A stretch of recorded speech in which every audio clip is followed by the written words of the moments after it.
Hi everyone, welcome back to the Prairie Museum Vault. Since we're very close to Thanksgiving, I thought we could talk about some items that you might have used back in the 1930s if you were preparing a Thanksgiving dinner. So some stuff you might recognize, other things are not going to be as obvious as to what they are. Everything is from the 1930s.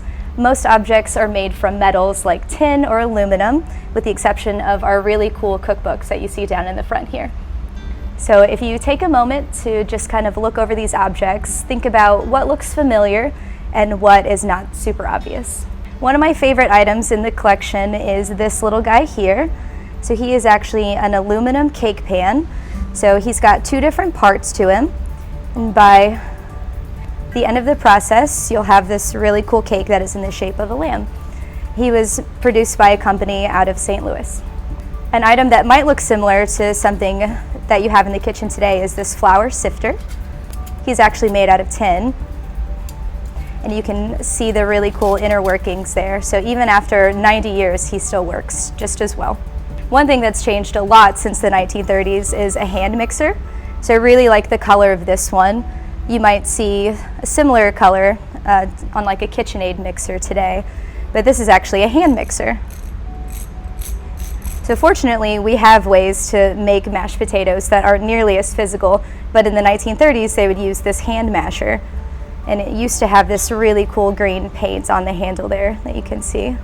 Another thing that hasn't changed much is this measuring cup. So this is for 1 cup. So you can use this to measure flour in order to bake a cake to put in your lovely cake pan. Another really cool piece that we have in the collection is this glass cake plate. So this would be on your kitchen table to display your lovely cake that you had just made. One great way to find recipes back in the 1930s, before the existence of Google of course, was to use these lovely cookbooks.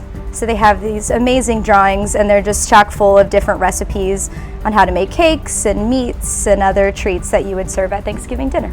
So here are a couple other cookbooks that I wanted to show you. Because we're talking about Thanksgiving, I pulled this cookbook called Tempting Meat Recipes from 1935, and it's got some really great drawings of really ornate dishes that women used to make back in the 30s.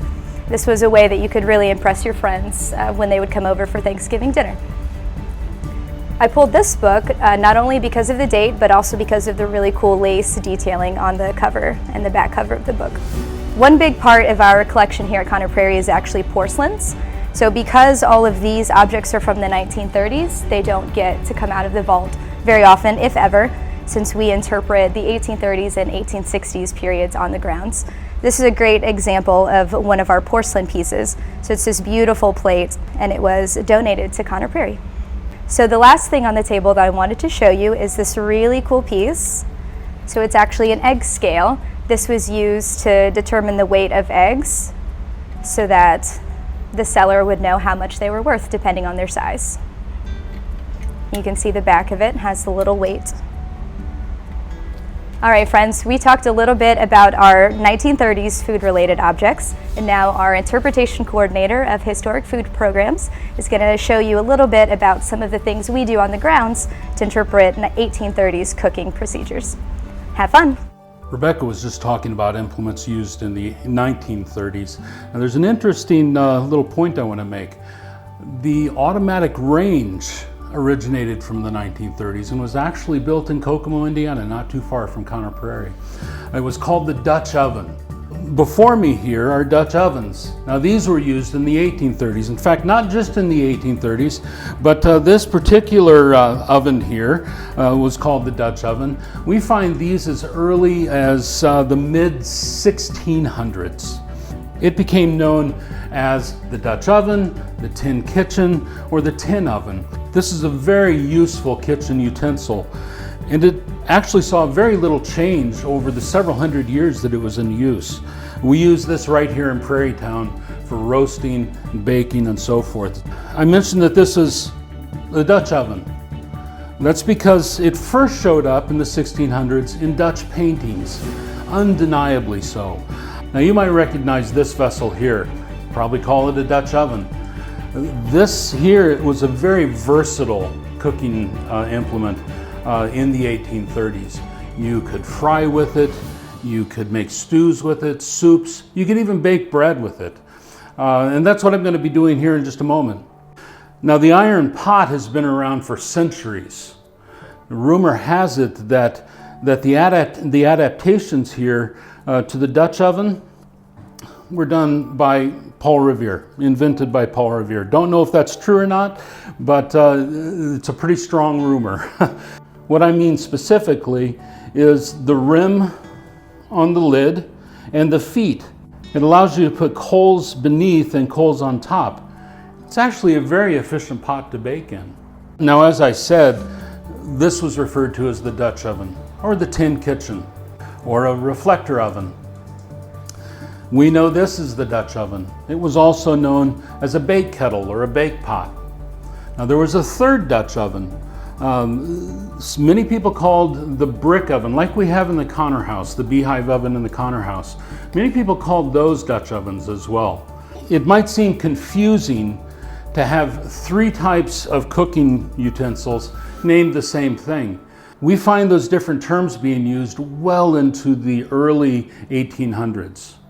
Now, one feature about this that has really gone unchanged since the first time we've seen Dutch ovens in the Dutch paintings is the handle here to rotate whatever you're roasting so that you can get an even roast with it. And also the door so that you can peer inside to see how the baking is progressing. The various names that were used for these implements, it's whether it's Dutch oven, tin kitchen, bake kettle, it was influenced a lot by the region, also the culture of the person who's using it. It's much like today we call a carbonated beverage a pop or a soda or a Coke. It's the same thing, but it carries different names depending on the region you're in. So there you have it. 1830s Dutch oven, tin kitchen, bake kettle, call them what you like. Thanks everyone for tuning in to this edition of Collection Story Through Objects.